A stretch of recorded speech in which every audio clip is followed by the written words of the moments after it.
So if you're anything like me, you love making smoothies, but if you're anything like me, you hate doing dishes. And one of the worst parts of making smoothies is having to wash both the blender and whatever vessel you're going to put the smoothie in afterwards. Today I've got a trick for you that helps with most blenders, so you might have to check yours. But if it works, it's a great time saver.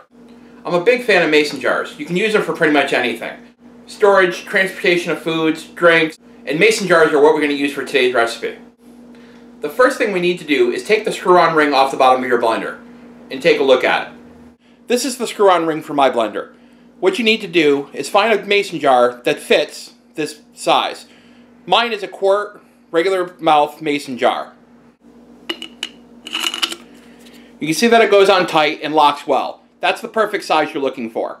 If it's loose or wiggles at all, it's probably not going to give you a great fit, but it might still work with the gasket on your blender. So next you want to seat your blade and the gasket inside your cap. Then screw on your bottle. You want to do this again to make sure that it fits properly and it seats well. There shouldn't be any wiggle and it should fit snugly. Now the nice thing about this is you can make pretty much anything in your blender now.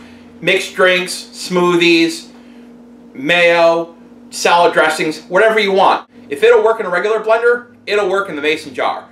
And like I said, you only have to dirty one thing, which is always a bonus for me. Now I'm going to show you how I make my mixed berry smoothie.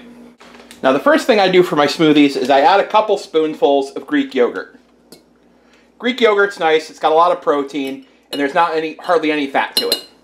Then I add in some berries. You can really add any, like, I have a mixed berry blend. You can do strawberries, blueberries, raspberries, whatever makes you happy.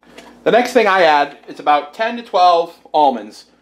Adding some nuts is nice, gives you some extra protein and some of your fats from nuts.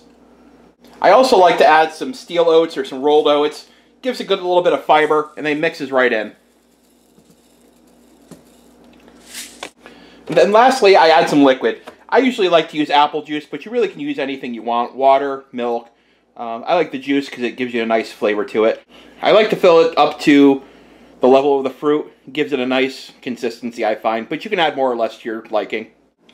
Then you just throw on your base and blend. You might have to shake it once or twice, but that's pretty much it.